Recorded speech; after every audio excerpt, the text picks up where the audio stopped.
Continue in these lessons of sanctification, our lesson Where Christendom is Deceived. Now, perhaps the greatest failure is to make the discrimination with which we're concerned is in relation to the difference between mysticism and spirituality. It is here that not only the world is mistaken, but Christendom is deceived.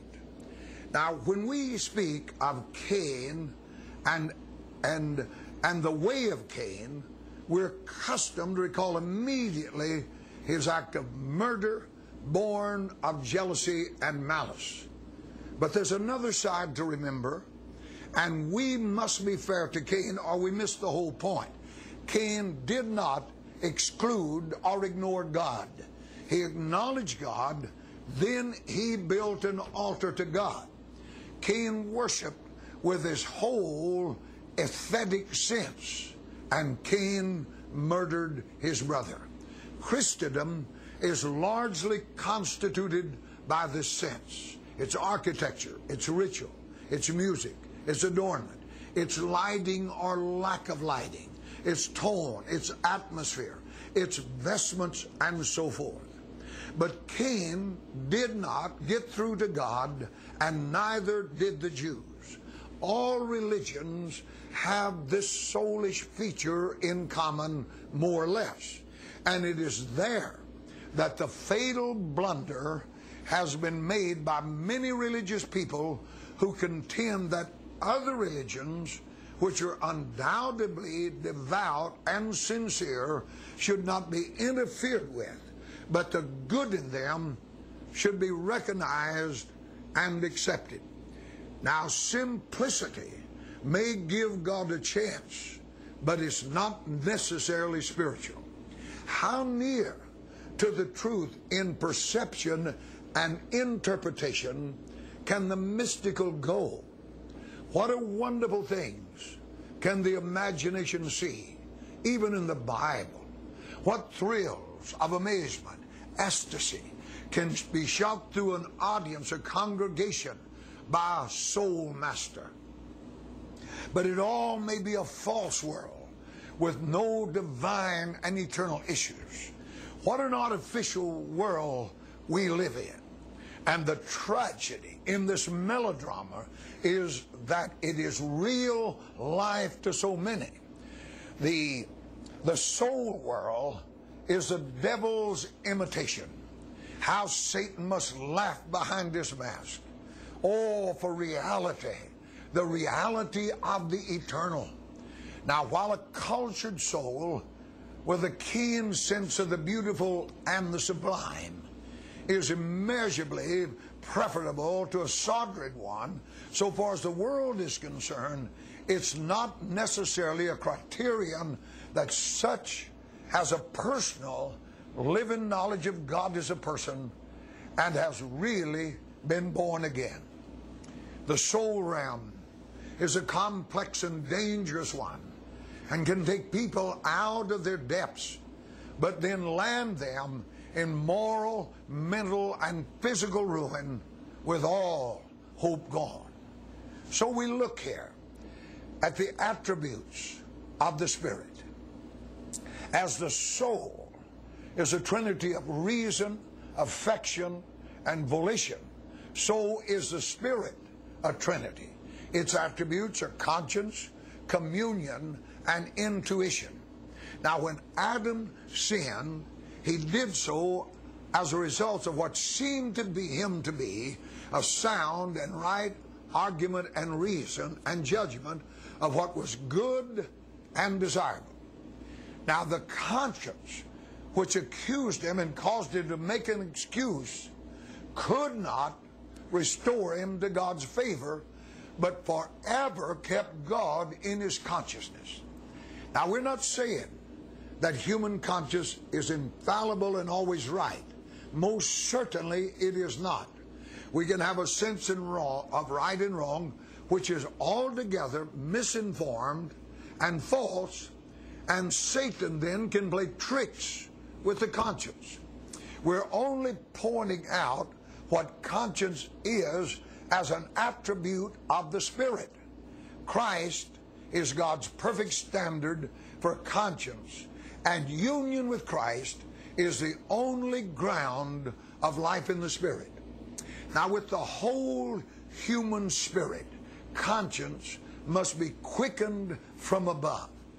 Now, the Spirit is the organ of spiritual knowledge, and spiritual knowledge is very different from natural or soul knowledge.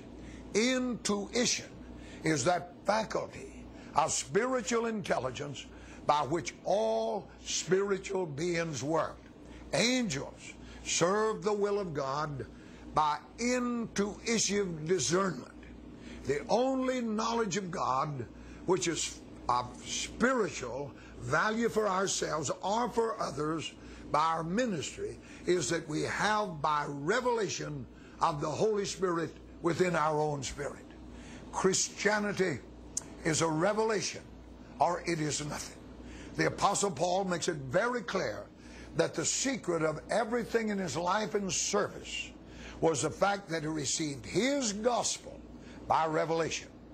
The new birth brings with it new capacities of every kind, and among these, the most vital is new and different faculty of divine knowledge, understanding, and apprehension. Now, the function, though, of the human intellect is to give to spiritual things intelligent form for ourselves and for others. Now, one other chief lesson that we have to learn, and which God takes great pains to teach us, is that spiritual ends demand spiritual means. How important is it that every fresh undertaking in work for God should come by revelation to those He chose for that work? It is very difficult, a crucifixion indeed, for the natural man to do nothing, have nothing, and especially to know nothing. The utter emptying of all self-resource is the only way to have all things of God. So, we see then that God's special concern is with the Spirit in the believer. His, that is God's quest, is for sons of the Spirit. There is a sonship by creation on the basis of law. But by the fall, the going astray, or deviating, all the divine purposes and possibilities of that relationship have broken down, and that relationship is no longer of value. So the Spirit begins operations in that realm of death and distance, convicting of sin against heaven. The Spirit of man, then, being the place of the new birth and the seat of this only true sonship, is also, therefore, the new man. So then those who by being born again have become little children, Matthew 18:3, are babes in spiritual things, 1 Corinthians 3:1. Now such have to learn a new kind of knowledge and to live a new kind of life, Romans 6:4. We have to learn that our life, our natural life, cannot do God's will, live as God requires, or do God's work. God has, however, always drawn a broad line between natural might and power on one hand and by Spirit on the other. Zechariah 4:6. Now the newborn babe has to learn a new walk in the Spirit as different from nature. The nature of this walk is that reason, feeling, and natural choice are no longer the directive laws or criteria of the spiritual man.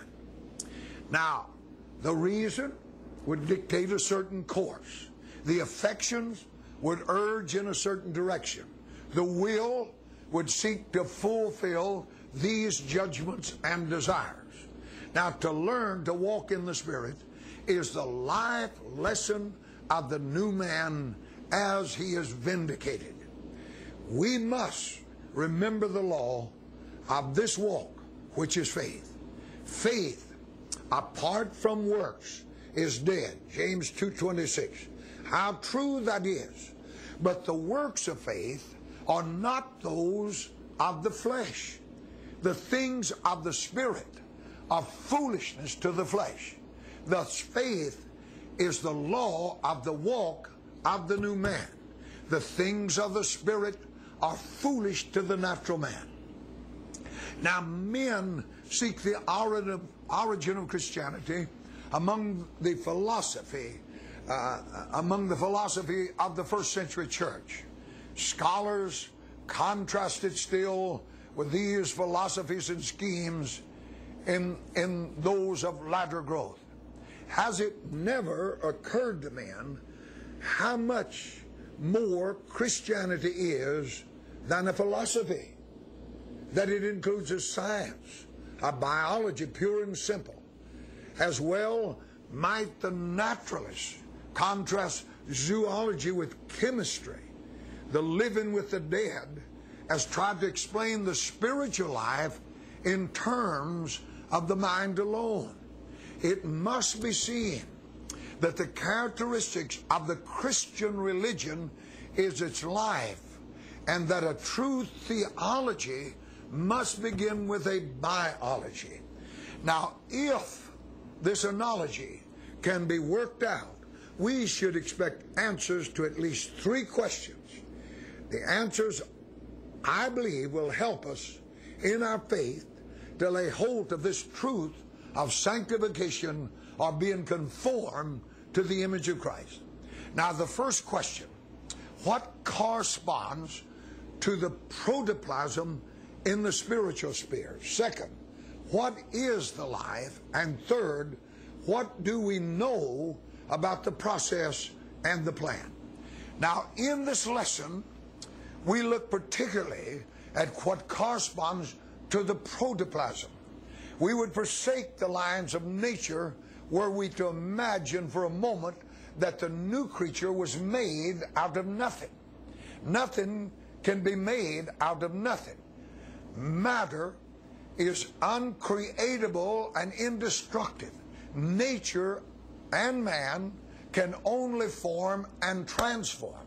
Hence, when a new animal is made, no new clay is made. Life merely enters in to already existing matter, assimilates more of the same sort, and rebuilds it.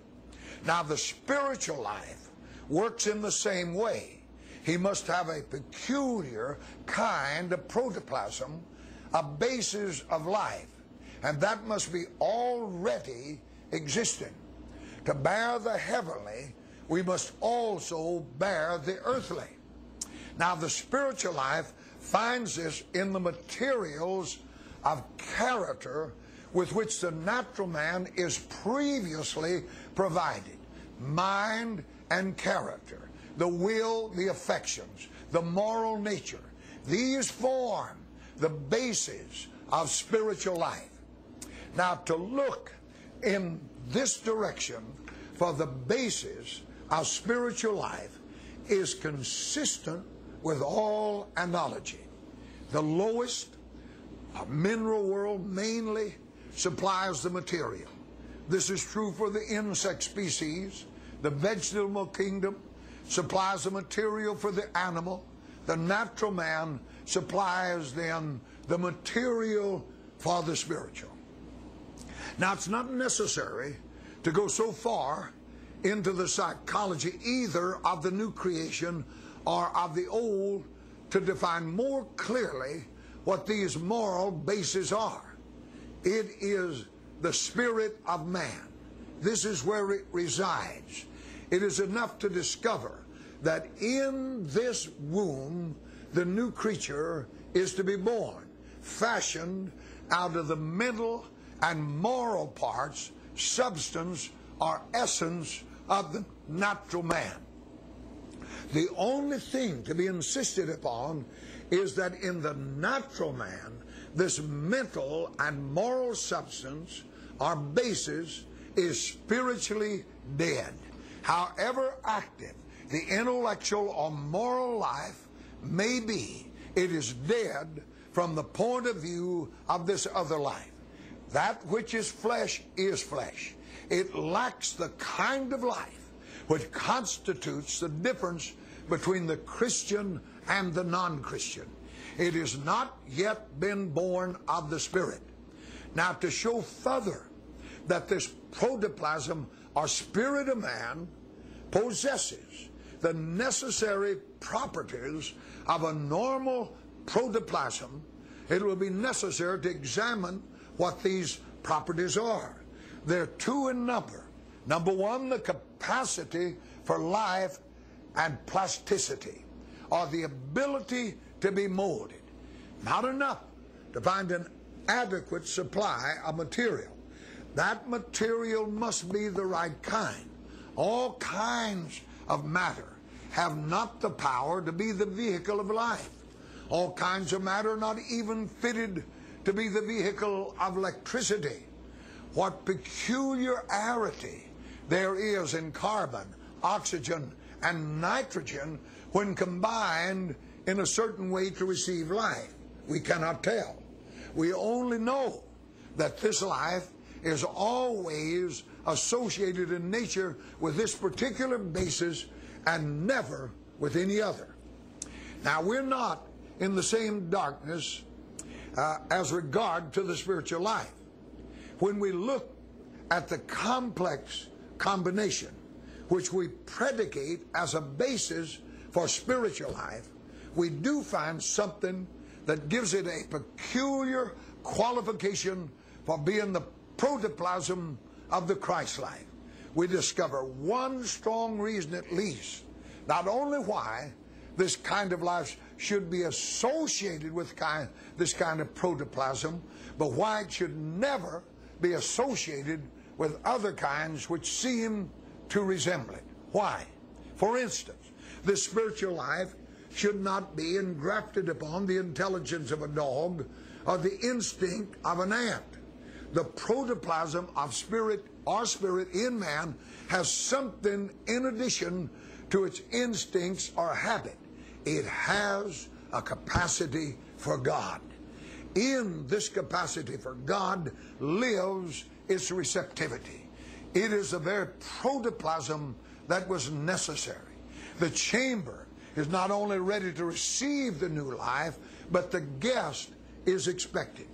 And until he comes, he is missed. The spirit of man longs and yearns for God.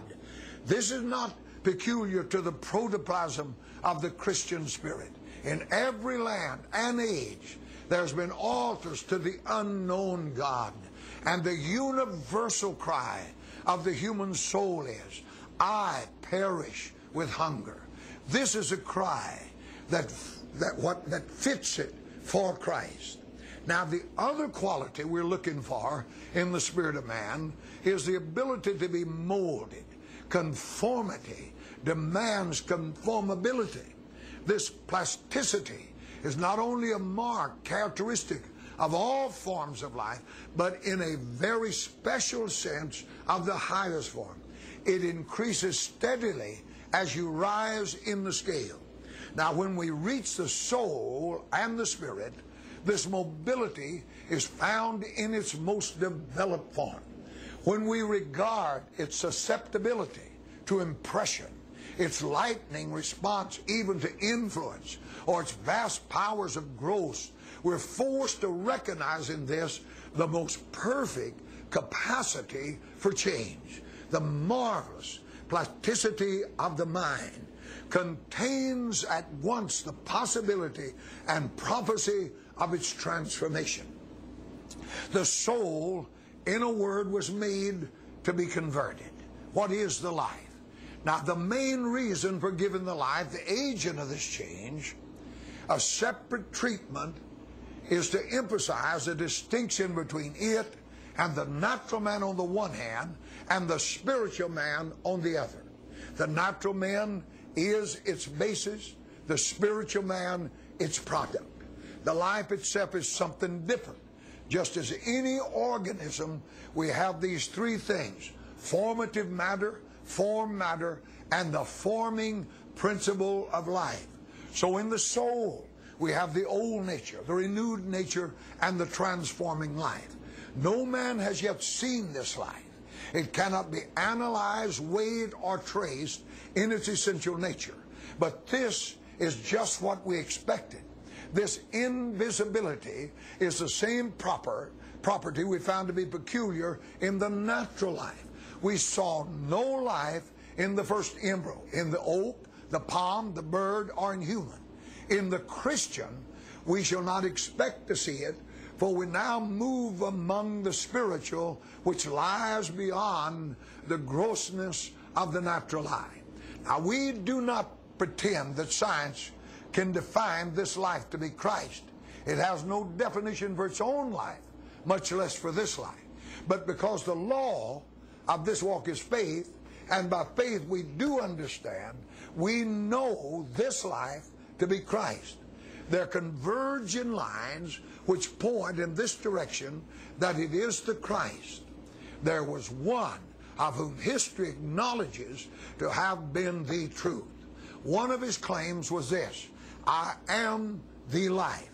Now, according to the doctrine of biogenesis, life comes only from life.